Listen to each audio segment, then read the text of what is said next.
Hi guys. So for this week's assignment, kind of reviewing some things that I've learned with the G1000, specifically what I've learned this week. This week, most of what we learned is stuff I've known for quite a while, I guess. About 100 hours in G1000 equipped aircraft.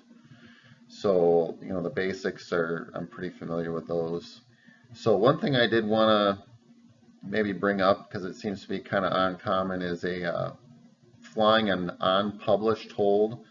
Uh, for me, about a month ago, 2 months ago, I kind of had an unusual situation coming into some Class Delta airspace outside of Minneapolis, Minnesota, and I was actually told to hold outside of the Delta airspace, which is pretty uncommon, especially around here. And so I was given the instructions to hold outbound at the 10 DME off the 190 radial of the Foxtrot Charlie Mike VOR. In IMC, using the autopilot coupled to the G1000, which is really nice, by the way.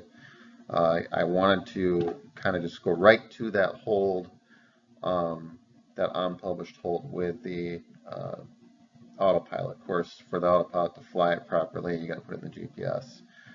So what I did, and I'll just kind of show you here with this kind of little video I made. It's not the greatest, so I do apologize. It takes a little while. It's based off a simulator, and when you're trying to use the knobs and things, it doesn't quite work right. But basically, what I did was I just hit direct, and I just kind of made up a waypoint. I can't remember what I used at the time, but for purpose of this demonstration, I used 1, 2, 3. Of course, there is no waypoint 1, 2, 3, so it asks if you want to create a user waypoint. So I make the user waypoint and base it off the Foxtrot Charlie Mike VOR. And as soon as it comes up here, you'll see that there's a 190 radial off of the Foxtrot Charlie Mike VOR, and it'll say distance, and you put in 10 miles. I put in 10 miles, and that created a waypoint, kind of a virtual point where the hold should take place. And let's see here. So the radial 190,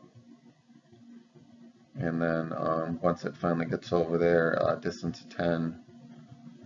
And once that's saved, then I just, there's a couple different ways to get there. From there, you can select a user waypoint that's already in there, then go direct, or just hit direct key, and just hit 1, 2, 3, and it'll find it in there. And that's what I did in this case. And actually, I think there might actually be a couple more ways to find that user waypoint and go direct there. But just going direct here, as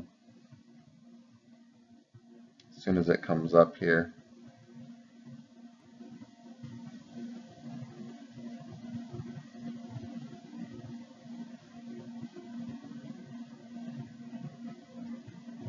the 190.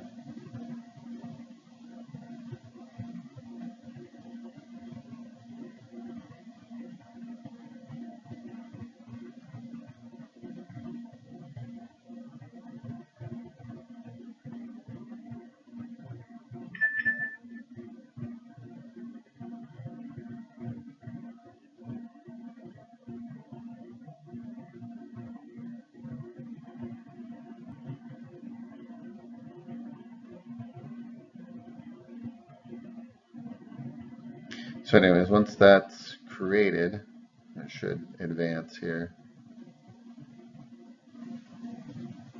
Direct to.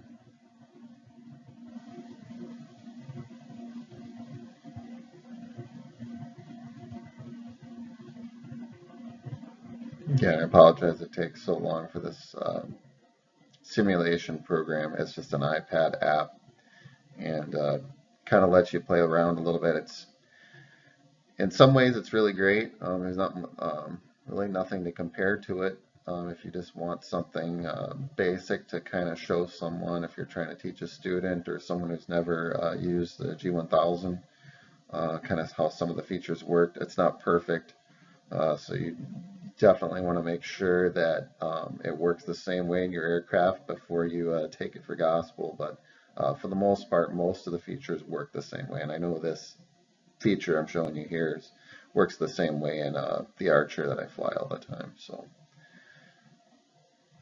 anyways, I go down to activate and hold, click hold, and it's already kind of hold north of course 188, and then I switched to south because I wanted to hold south, the outbound course. Of course, in this situation, I wasn't given any information. You could change it if they had given you time or distance,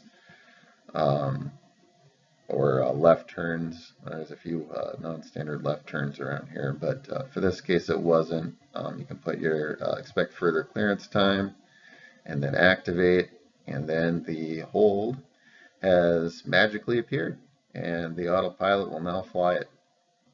So that's pretty much how I do that. I'm not aware of any other way to do it. If anyone else has any other ideas on how this should be done, or see any issues with doing it this way, I'd love to hear about it. But yeah, in real life, it worked great.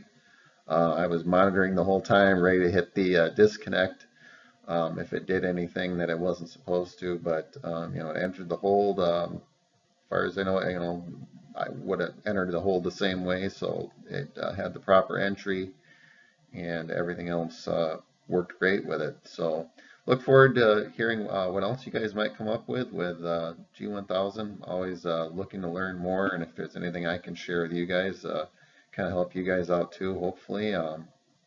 Just look forward to it. Have a good day, guys.